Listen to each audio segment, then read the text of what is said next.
예수를 사랑한다오.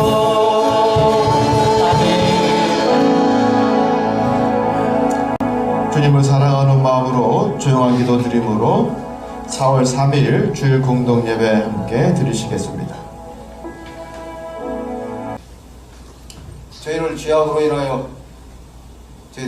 인하여 주께서 고난을 당하사 온갖 고통과 수치와 모욕을 저희들 대신하여 순종의 모습으로 십자가의 길을 가신 주님, 사순절 제5주 주일 예배 시간 저희들을 거룩하신 주님 성전으로 인도하여 주시어서 이 시간 겸허히 저희들 머리 숙여 기도드릴 수 있게 허락하심을 감사드립니다.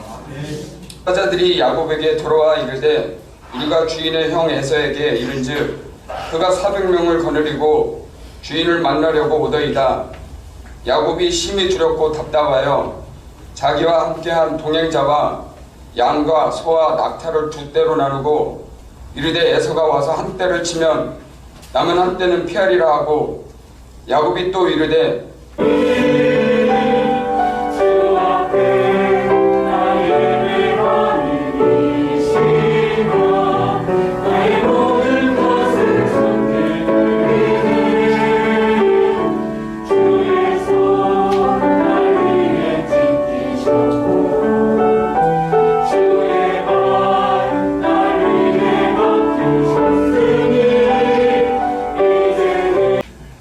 하나님의 언약에 매달린 사람, 이 야곱. 확실히 야곱은 총명한 사람이었다. 여러분, 총명하다는 것은요, 학식이 있다거나 많이 배웠다거나 지식이 있는 거하고 차이가 있습니다. 지난번에도 말씀을 드렸는데 이 총명에 대해서 우리가 한번 생각해 볼 수 있는 화두구나. 총명. 그래서 영어로 표현하자면 굳이 depth of insight, 그러니까 심도 있는 통찰력이에요. 혹은 영적인 통찰력을 우리는 총명함이라고 말할 수 있습니다. depth of insight. 그리고 또 하나 영어로 표현할 수 있는 게 understanding입니다. understanding. 근데 understanding이라는 것은요, 이 불가산 명사라는 게 있거든요. 불가산 명사. understanding이라는 것은 뭐냐면은 셀 수 없는, 카운트할 수 없는, 그리고 형태가 없는 이런 것을 우리가 불가산 명사라고 하는데, 이 understanding이라는 것은 무엇이냐면요, 불가산적인, 셀 수 없거나 형태가 없는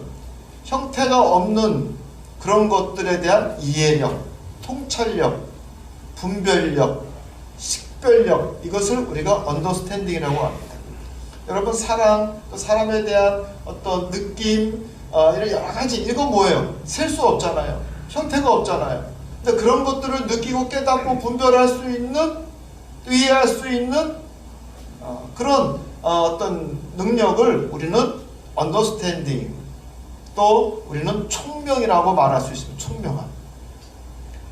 지식은 전달할 수 있어도 이 통찰력은 전달하기 어렵다. 그런 이야기들을 하죠. 이 총명함이라는 것은 전달하기 어려운 거예요. 본인이 깨닫고 느껴야 되는 거예요. 그래서 제가 특별히 신앙생활을 하는데 하나님을 이해하고 보이는 것이 아니라 보이지 않는 그 이면에 있는 하나님의 손길을 이해하기 위해서는 이 총명함이 있어야 된다는 거예요. 총명함. 여러분, 이거는 IQ하고 또 다른 문제고 감성하고 또 다른 문제인 것 같아요. 그래서 저는 우리 중앙교회 모든 성도 여러분들이 총명해지시기를 주님의 이름으로 축복합니다. 어쨌든 야곱은 굉장히 총명한 사람이었던 것 같아요. 위기 가운데 어떻게 해야 할지 아는 사람이었습니다. 오늘 우리 이병철 집사님이 잘 읽어준 본문 말씀 창세기 32장을 보면은 야곱이 야복 강가에서 아직 그 강을 건너기 전에 먼저 자기의 종들을 그 형 에서에게 사절로 보냅니다. 사절. 그래서 뭐라고 그 형 에서를 만나면 뭐라고 이야기하냐면은 내 주께 은혜 받기를 원하나이다 하라. 이렇게 이르고 그 종들을 먼저 보내는 거예요. 근데 그들이 갔다 와서 전한 소식이 뭐냐면 오늘 본문 말씀이에요. 갔다 와서 주인님, 우리가 당신의 형 에서를 만나고 또 주인님께서 전하라 하는 말씀을 전했는데 그가 400명의 군사를 거느리고 주인을 만나러 쫓아오고 있습니다. 야, 그 이야기를 들은 야곱은 이제 죽었다, 다 망했구나. 여러분, 그 400명의 군사는요 충분히 야곱과 그 일가를 능멸시킬 수 있는 엄청난 군사력이었어요. 그래서 야곱이 정말 심히 두렵고 답답하면서 그래도 뭔가 대책을 세워야겠다 하면서 대책을 세우는데 모든 양떼와 자기의 모든 재산을 두 떼로 나눕니다. 두 떼로 나누고 에서가 와서 이쪽을 치면 남은 한 떼는 피하는 것으로 대책을 세우죠. 그런데 결국 피해봤자 모두 당할 수밖에 없는, 분노한 에서를 막을 수 없다라는 것을 야곱은 너무나 잘 알고 있었습니다. 그럼에도 불구하고 그가 할 수 있는 것은 무엇이었느냐? 자기의 소중한 재산을 둘로 나뉘어서 한꺼번에 능욕당하지 아니하도록 좀 나눠보자 라고 할 수 있는 것이 야곱의 최선이었습니다. 그 상황 가운데 야곱이 붙들고 믿을 수 있는 구석은 오직 하나님이 주신 언약이었다. 오늘 말씀에서 보면은 야곱이 또 이르되 아브라함의 하나님, 내 아버지 이삭의 하나님 여호와여, 주께서 그 이전에 내게 명하시기를 내 고향 내 족속에게로 돌아가라, 내가 내게 은혜를 베풀리라 하지 아니하셨나이까? 그 야곱이 하나님 앞에 돌이켜 묻고 있는 거예요. 그 라반의 땅에서 밧단 아람에서 가나안 그 할아버지 아버지의 땅으로 돌아가라고 말씀하시지 않았습니까? 따지고 있는 거예요.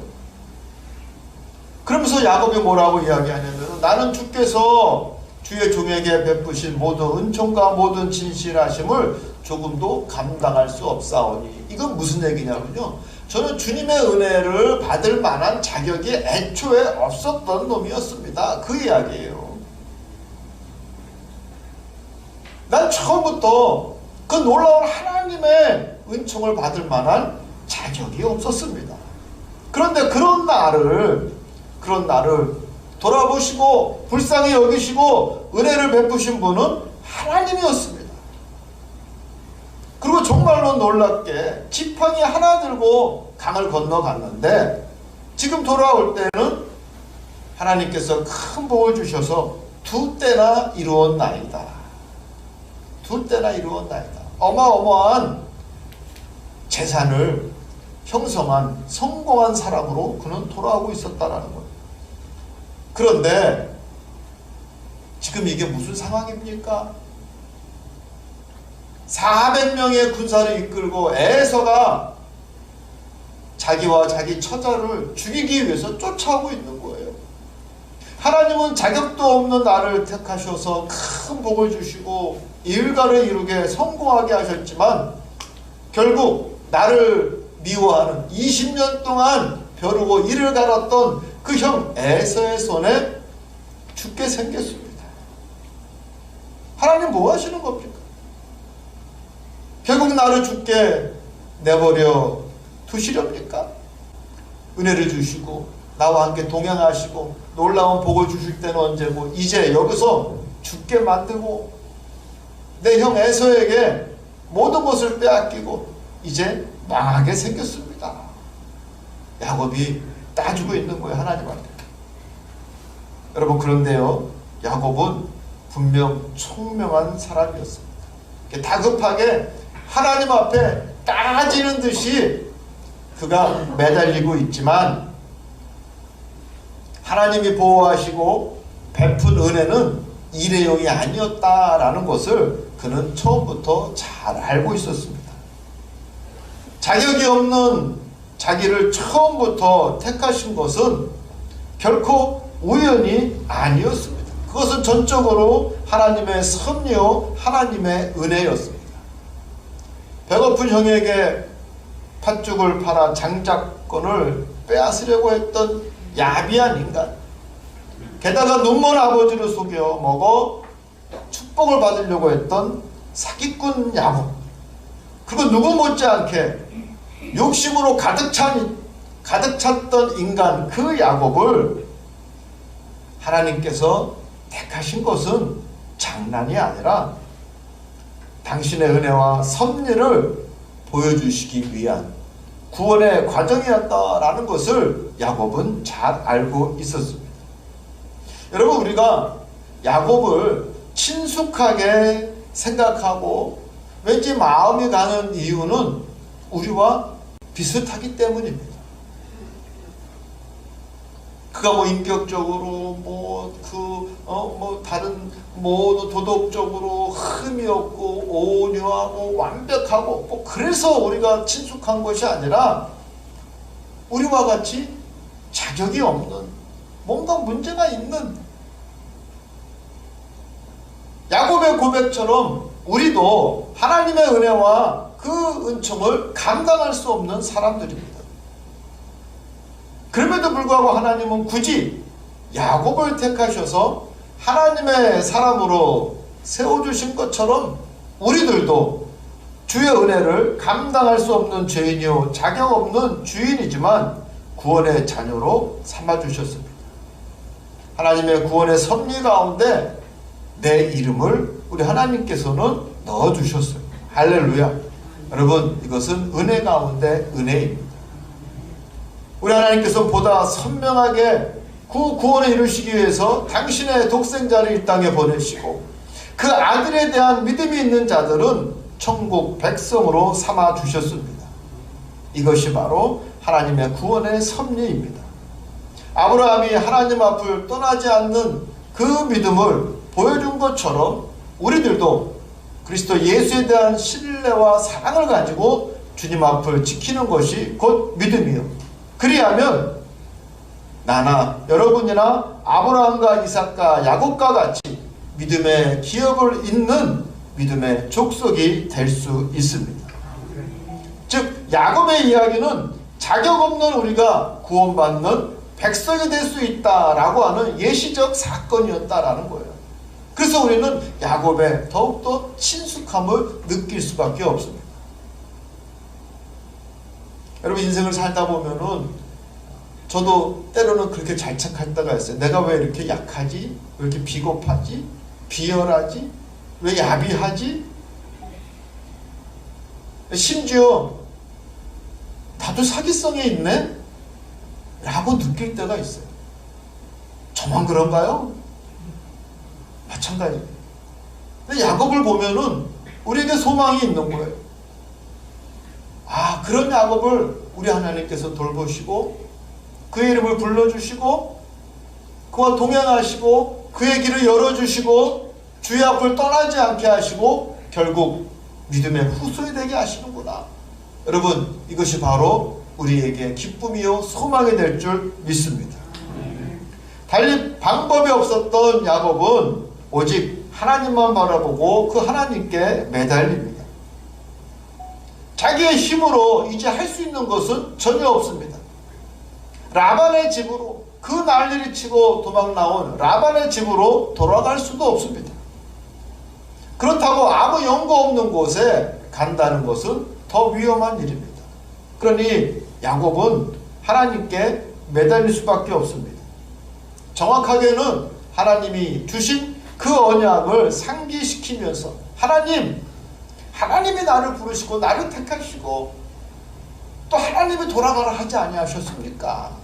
내 자손을 통해서 많은 민족을 이룬다 하지 아니하셨습니까? 그 하나님의 언약을 상기시키면서 야곱은 철저하게 하나님 앞에 매달리고 있습니다. 여러분, 이것이요 야곱이 총명하다는 거예요. 어디서 문제를 해결해야 할지 정확하게 알고 있다는 거예요. 우리 그리스도인이라면 내 문제를 어디서 해결해야 할지 우리는 알아야 합니다. 하나님 앞에서 우리는 문제 해결을 받아야 할 줄 믿습니다. 우리가 신앙생활 한다고 하면서 하나님을 안다고 하면서 정작 문제가 생기면 하나님이 아니라 세상에서 문제 해결을 하려고 여러분 돌아다니고 있는 우리의 모습을 보면은 어리석은, 말 그대로 총명함이 없는, 세상 지식으로는 그럴 수 있죠. 이럴 땐 여기 가서 문제 해결받고 저럴 땐 여기 가서 문제 해결받고, 그러나 우리 그리스도인들은 하나님 앞에 해결함을 받을 수 있는 총명한 여러분이 되시기를 주님의 이름으로 축복합니다. 야곱이 기도합니다. 주께 간구하오니 내 형의 손에서, 에서의 손에서 나를 건져내시옵소서. 내가 그를 두려워함은 그가 와서 나와 내 처자를 칠까 겁이 나기 때문입니다. 정확한 거예요.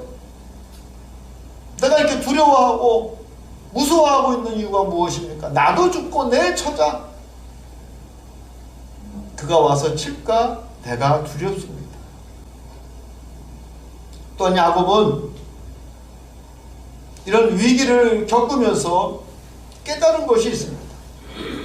뭐냐? 내 인생에 내가 주인공이 아니라는 거예요.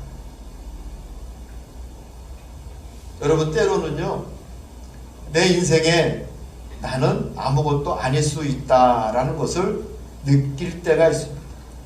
야곱이 깨달은 거예요. 이 상황 가운데 내가 할 수 있는 것은 아무것도 없구나. 내 인생의 주인공은 내가 아니었구나. 여러분, 심지어 우리는요, 교회 일을 하면서, 주님의 일을 하면서 내가 주인공인 것처럼 착각할 때가 있습니다. 내가 주인공이 되어서, 내가 주체가 되어서 하나님의 일을 한다고 착각할 때가 있습니다. 그러나 우리는 질그릇이고 토기장이 되신 하나님께서 때로는 얼마든지 부셔버릴 수 있는 존재, 그 톡이라는 사실을 우리는 깨달아야 할 줄 믿습니다. 이러한 절박한 위기를 겪으면서 한층 야곱은 성숙해집니다. 신앙적으로 겸손해집니다. 이런 상황 가운데 아무것도 할 수 없었던 야곱은 오직 하나님만 바라볼 수밖에 없었습니다. 그런데 하나님께서 그 에서의 마음을 완전히 녹게 하셔서 막상 야곱을 만났을 때 껴안게 하시고 여러분 뜨거운 눈물까지 흘리게 하셨어요. 33장 4절에 보면 에서가 달려와 그를 맞이하여 안고 목을 오고 맞추어 그와 입 맞추고 서로 우니라 그랬어요. 서로 우니라. 야, 쫓아오면서 군사를 이끌고 죽이려고 쫓아오면서 마음이 바뀌는 거예요. 물론 뇌물도 역할도 했겠지만 하나님께서 그의 마음을 완전히 녹아내리게 하셔서 그 야곱을 보고 끼어안고 서로 입 맞추고 서로 우니라. 완전 이산가족 상봉한 거죠. 20년 만에 180도 상황이 바뀌게 됩니다. 하나님께서 에서의 마음을 바꾸게 하시고 녹여놓았는데 그것을 보고 야곱이 무엇이라고 이야기합니까? 내가 형님의 얼굴을 배운즉 하나님의 얼굴을 본 것 같고 형님도 나를 기뻐하심이니이다. 야곱이 뭐라 그래? 형님 얼굴 가운데 나는 하나님의 얼굴을 보는 것 같고 형님도 나를 환영해 주시고 기뻐해 주시니 얼마나 감사한지요. 그 얘기하고 있는 거예요. 사랑하는 성도 여러분, 하나님이 함께 하시면 원수도 형제로 변합니다. 어렵고 불가능한 문제도 하나님이 해결하십니다. 하나님이 개입하시고 역사하시면 어떤 문제도 해결되고 길이 열립니다. 문제는 내가 과연 하나님께 매달릴 수 있겠느냐는 것입니다. 아니 목사님, 정말 나한테 심각한 문제, 아주 절망적인 문제가 내 인생 앞에 놓여 있다라면 당연히 하나님 앞에 매달리지요. 왜 못하겠습니까? 라고 말할 수 있지만 여러분, 정말 할 수 있습니까? 에서의 얼굴을 보니 하나님의 얼굴을 보는 것과 같고 큰 기쁨으로 만날 수 있게 이런 대반전을 이룬 그 야곱과 같이 여러분 할 수 있습니까? 이 최악의 경우라는 게 너무 현실적이고 잔인했기 때문입니다. 그래서 이렇게 패를 나눠보냅니다. 그리고 그는 야복강가에서 밤새 하나님과 씨름을 합니다. 살기 위한 처절한 기도입니다. 그의 대퇴부의 근육이 끊어질 정도였습니다. 허벅지에 관절이 어긋나 쩔뚝거리며 걸었다 했습니다. 여러분, 야곱은 목숨을 건 기도를 하나님 앞에 올렸습니다. 대충 열심히 하는 척하는 기도가 아니라 생명을 건 기도였습니다. 절박한 상황에 놓인다 해도 과연 야곱처럼 사생결단하는 기도를 할 수 있을까 하는 생각이 듭니다. 적당히 기도하고 절박한 척하고 열심히 한 척하고 그리고 그 다른 곳에서 해결을 찾아보려고 우리는 나서지는 않았는지, 하나님이 아닌 다른 구원의 방법을 찾지는 않았는지요. 야곱은 오직 하나님만을 바라보며 구원을 위해서 간절히 그는 기도하였습니다. 다리가 상할 정도로 저릴 정도로 그는 하나님과 씨름을 하였다 그랬습니다. 그의 집요하고 끈기 있는 기도를 배우십시오. 하나님이 주시는 언약을 붙들고 기도하는 모습을 우리는 배워야 합니다. 또한 이 세상에서도 지혜롭고 총명하고 용기 있게 열심히 사는 모습도 우리는 배워야 합니다. 야곱의 위기와 고난이 복이 된 것처럼 내가 지어야 할 고난과 십자가를 외면하지 않는 신실한 그리스도의 제자가 되셔서 이 사순절 기간 동안에 우리도 야곱의 복을 함께 누리시기를 주님의 이름으로 축복합니다. 기도하겠습니다.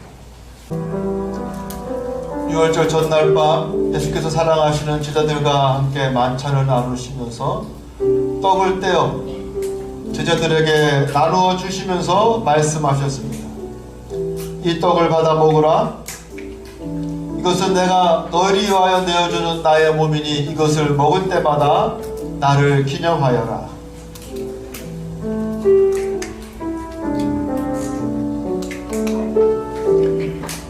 식구의 주님께서 잔을 들어 하늘로 우러러 축사하신 후에 제자들에게 나누어 주시면서 말씀하셨습니다. 이 잔을 받아 마시라.